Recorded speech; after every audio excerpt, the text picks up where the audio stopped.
రేపు నీ డబ్బులు ఇచ్చి తీసుకుపోతాను సార్తో చెప్తానా లేదు ఇచ్చి తీసుకోపోమని వాళ్ళ గుంజాల పెట్టు నువ్వు ఆడగా నాకే నువ్వు నాకు పగ కాదు లేదా శత్రువు కాదు నేను ఎందుకు మాట అంటే నేనే పెదవాను అనుకుంటాను ఇక నేనే నువ్వు సార్ నీకు ఈ విషయం కూడా ఇంతకుముందు చెప్పినా 2 days వరకు ముచ్చట చెప్తానని కూడా చెప్పా అది కూడా చెప్తా నీ చెప్తా నీ మంచి కోసం నాకేం రాదని ఇప్పుడు కూడా చెప్తాను నీ మంచి కోసం చెప్తాను నన్ను అపార్థం చేసుకుంటా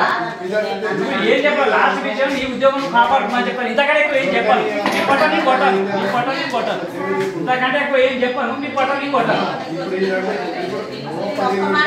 ఒక్క మాటగా కొంటాను నీ ఏ వీడియో ప్రమాణం చెప్తా నువ్వు నీకు నాకు బాగా నువ్వు చెప్పుకుంటే ఒక మాట ఒక సామాన్య పరిస్థితి ఏం సార్ ఇది కనీసం అట్లా మా తమ్ముని పేరు అంటే చెప్తాను ఇతర తమ్ముని పేరు చెప్పినప్పుడు అక్కడ చెప్పిన ఆమె చెప్పిన నువ్వున్నావు సార్ ఉన్నాడు నువ్వున్నావు సార్ అప్పుడు చెప్తాడు గుంజుకోపోయినావు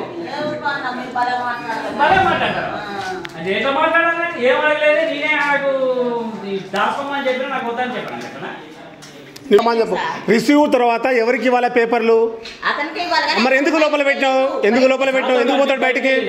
ఎట్లా పోతాడు ఆ పేపర్ల కాడ ఉన్నానా బయటకు వెళ్ళిన సార్ తోటి నువ్వు బయటకి ఎప్పుడు పోయినా సార్ సంతకం పెట్టినప్పుడు కూర్చున్నావా పిలిచినావు సిగ్నేచర్ పెట్టుకున్నావు సార్ కాడికి వచ్చినాక నువ్వు గుర్తుకొని లోపల పెట్టుకున్నావు ఇది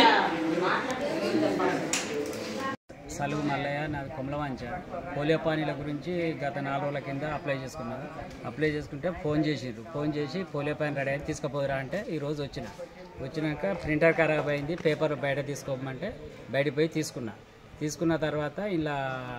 సంతకం పెట్టండి రిజిస్టర్ సంతకం పెట్టినాక డీటీ సార్ ఏమన్నా ఖర్చులకు డబ్బులు లేవా అన్నాడు సార్ నా దగ్గర రూపాయలు లేదు సార్ అంటే ఇవ్వాలి కదా అందరు ఇస్తారు కదా అన్నాడు లేదు సార్ అంతకైతే నేను తీసుకుపోయి రేపు తెత్తంటే లేదంటే ఇచ్చి తీసుకోపోమ్మని గుంజుకొని బ్యూరోలో పెట్టింది అందులో అటెండర్ అదే సంగతి 4,000 డిమాండ్ చేసి దేనికోసం పోలియో పానీల గురించి కంపల్సరీ ఇవ్వాల్సిందే అందరు ఇస్తారు నువ్వెందుకు ఇవ్వవు అని గుంజుకొని బ్యూరోలో పెట్టాడు